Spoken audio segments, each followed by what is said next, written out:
28 விடிவெளி நட்சத்திரத்தை அவனுக்கு கொடுப்பே. இந்த ஆசீர்வாதம் கொடுப்பதால் ஆவியானவர் சபைகளுக்கு வாக்குப்படுகிறார். அருமையான கர்த்தருடைய பிள்ளைகளே, அப்படி என்றால்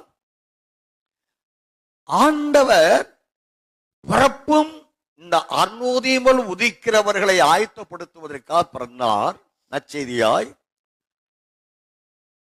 மறுபடியும் அவர் ரகசிய வருகையில் வர இருக்கிற அந்த வருகையும் அவரால் அருளப்பட்ட விடிவெள்ளி நட்சத்திரத்தை அணிந்து கொண்டு அருணோதயம் போல் ஆயத்தமாகிறவர்கள் எவர்களோ அவர்களுக்கே அவர் நித்திய சமாதானம், நித்திய ஆசீர்வாதங்களை அல்லது மிகுந்த ஆசீர்வாதங்களை அவர்கள் பெற்றுக்கொள்ள செய்ய மனவாட்டியை சேர்த்துக்கொள்ள வரப்போகிறார் என்றே வசனங்கள் எல்லாம் நமக்கு போதிக்கிறது. அநேகமுறை வாசித்திருக்கிறோம். 1 யோவான் 4ஆம் அதிகாரம் 17வது வசனத்தை வாசிப்போம். நியாயத்தீர்ப்பு நாளிலே நமக்கு தைரியம் உண்டாயிருக்கத்தக்கதாக அன்பு நம்மிடத்தில் பூர்ணப்படுகிறது. ஏனென்றால் அவர் இருக்கிற பிரகாரமாக நாமும் இவ்வுலகத்தில் இருக்கிறோம்.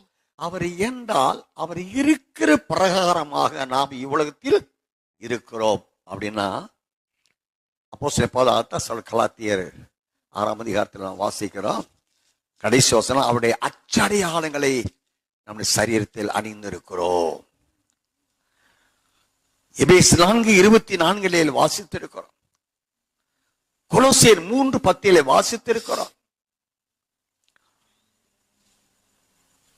மெய்யான நீதியில் பரிசுத்தத்திலும் நம்மை சிருஷ்டித்தருடைய சாயலுக்கு ஒப்பாய் பூர்ண அறிவடைகிறோம்.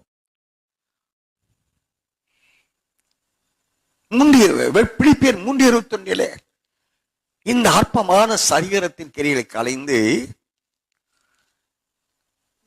நம்முடைய சரீரம் மகிமின் சரீரமாய் மாற்றமடைய, இந்த அற்பமான சரீரம் நம்முடைய மகிம் சரீரத்தை ஒப்பாக மறுமடைய, நித்திய ஆசீர்வாதங்கள் என்ற மிகுந்த ஆசீர்வாதத்தை வர இருக்கின்ற மணவாளன் கரத்திலே பெற்றுக்கொள்ள வேண்டும் என்றால் அவருடைய வாக்கு தத்துவங்களுக்குரிய அத்தனை நித்திய ஆசீர்வாதங்கள் அணிந்து கொள்ள வேண்டும் என்றால் ஆவிக்குரிய மண்டலத்தில் உள்ள சபைகள், சபை பூர்ணமடைய வேண்டும். அருமை இரட்சகருடைய உபதேசத்திலே நாம் பல இடங்களில் வாசித்திருக்கிறோம்.